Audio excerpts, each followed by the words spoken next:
কেউ থাকবে না। মালাকুল মউত আজরাইলকে পর্যন্ত আল্লাহ কয়, আজরাইল কে জমিনে আর বাকি আছে?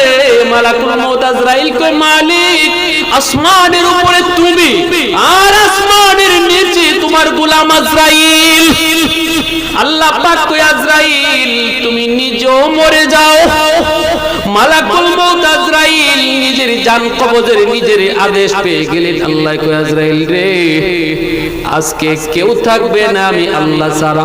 মালাকুল মউত আজরাইল নিজের জানটা নিজে কবজ করবে। নবী কয়, ওই দিন যদি দুনিয়ার মানুষ তোমরা জীবিত থাকতে রে, আজরাইলের জান কবজের কষ্টের চিৎকারে মানুষ কলিজা ফাইটা মারা যাইতো। এত কষ্ট, জান কবজের কষ্ট। মালাকুল মউত আজরাইল নিজের জান নিজে কবজ করার সময় এমন একটা চিৎকার দিবে, মানুষ আমরা যদি তখন দুনিয়ায় থাকতাম, নবী কয় আমরা কলিজা ফাইটা মারা যাইতাম। কেউ থাকবে না, থাকবেন শুধু আমার আল্লাহ। আল্লাহ পাক রব্বুল আলামিন কয়, জমিন থাম, এ সাগর মহাসাগর থাম, এ ফেরেশতারা থাম। এখনো জমিনের মধ্যে চারটা শ্রেণী আছে। একদল হলো ওই বৃদ্ধ বান্দা বান্দি যাদের চুল দাড়ি সাদা হয়ে গেছে, কোমরে তার ব্যথা, হাঁটুতে তার ব্যথা। এরপর আমার বান্দা কষ্ট করে করে আমি আল্লাহর কদমে সাজদা দেয়। টুক টুক করে করে আমার বান্দা যখন মসজিদের দিকে আগায় যায়, সাজদা দিতে কষ্ট হয়, এরপর আমাকে সাজদা দেয়। এই সাজদার দিকে তাকাইলে জমিনের প্রতি আমার মায়া লেগে যায়। ওয়াশবাবু কুশা, আল্লাহ পাক বলেন দ্বিতীয় হলো এমন কিছু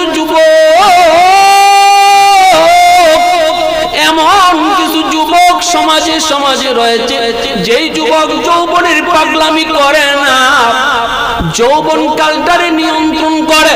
যৌবনে তার মসজিদে পাওয়া যায়, যৌবনে তার ওয়াজ মাহফিলে দেখা যায়, যৌবনে তার বাপ মার সেবা করতে পাওয়া যায়, যৌবনে তার মাথায় টুপি দেখা যায়, যৌবনে উলামায়ে কেরামকে শ্রদ্ধা করতে পাওয়া যায়।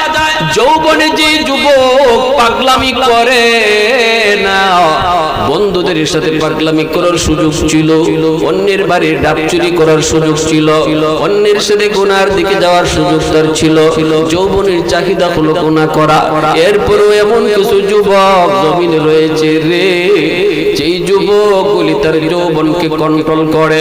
ওই যুবক যখন আমার কদমে সেজদা দেয়, ওই সেজদার দিকে তাকাইলে আমি আল্লাহর এই জমিনের প্রতি মায়া লেগে যায়। আল্লাহ পাক বলেন, ওয়াল্লা তুফালু রুদ্দা, জানুনি যখনই জমিনের মধ্যে গজব নামে, এই গজব নামে মার গুনার কারণে, বাবার গুনার কারণে, শিশু বাচ্চাটার কোনো অপরাধ নাই, এই শিশু বাচ্চাটার কোনো গুনাহ নাই, অথচ এই গজবের কারণে, গজবের ভিতরে বাপ মা যেমন পড়ে, শিশু বাচ্চাটাও পড়ে যায়, অথচ সে নিষ্পাপ, তার আমলনামা এখনো খোলাই হয় নাই। শিশু বাচ্চাগুলি যখন শিশুকালে বাপ মাতারে আল্লাহর পরিচয় শিখায়, যখন বাবা নামাজে দাঁড়ায়, মা যখন নামাজে দাঁড়ায়, ঘরে নামাজি পড়লে পরে এটাই লাভ, শিশু বাচ্চাটাও মার সাথে নামাজে দাঁড়ায় যায়, বাবার সাথে বাচ্চাটাও নামাজে দাঁড়ায় যায়। মা যদি নামাজি হয়, সন্তান নামাজি হয়, বাবা যদি নামাজি হয়, সন্তান নামাজি হয়, মার সাথে নামাজে দাঁড়ায় যায়। অথচ এই বাচ্চাটার আমলনামা এখনো খোলা হয় নাই, তার নামাজের সওয়াব লেখার কোনো বিষয়বস্তু এখনো আল্লাহ বানায় নাই। এই বাচ্চারা যখন মার সাথে রুকুতে যায়, মাঝে মাঝে মার টুটির দিকে তাকায় দেখে মার টুট নড়ে, মা তাসবিহ পড়ে, সুবহানা রাব্বিয়াল আযীম, সুবহানা রাব্বিয়াল আলা। মার টুট নাড়ার দৃশ্য দেখে অবুঝ শিশু বাচ্চাটাও তখন টুট নারায় টুট নারায়। ফেরেশতাদেরকে আল্লাহ পাক জিজ্ঞেস করে, ফেরেশতারা রে বল আমার অবুঝ বান্দাটা সে কি পড়তেছে? ফেরেশতারা কো মালিক কিছু তো পড়ে না, মা টুট নড়ে এজন্য বাচ্চাটাও টুট নারায়। আল্লাহ পাকের কুদরতি দিল এত খুশি হয়, এত খুশি হয়, রব্বুল আলামিন কয় ফেরেশতারা রে শোনো, এই অবুঝ বাচ্চাটার নামাজের সওয়াব দ্বিগুণের দ্বিগুণ বাড়াইয়া তার মার আমল নামায় লিখে দাও। বাবার সাথে নামাজে দাঁড়াইছে, বাবার আমল নামায় তুলে দাও। আল্লাহ পাক রব্বুল আলামিন কয় ওই বাপ মার গুনার কারণে জমিনে যখনই গজব নামে, এই গজবের ভিতরে অবুঝ বাচ্চাটাও পইরা যায়, অথচ এই বাচ্চাটার কোনো দোষ নাই, কোনো গুনাহ নাই। ওই বাচ্চাটা গজবে পইরা যখন টুট ভেঙ্গে ভেঙ্গে কান্না করে, আমি আল্লাহর কুদরতি কলিজায় মায়া লেগে যায়। তখন এই গুনাহগার জমিনের প্রতি আমার মায়া লাগে, রহমত গজবের আগে চলে যায়।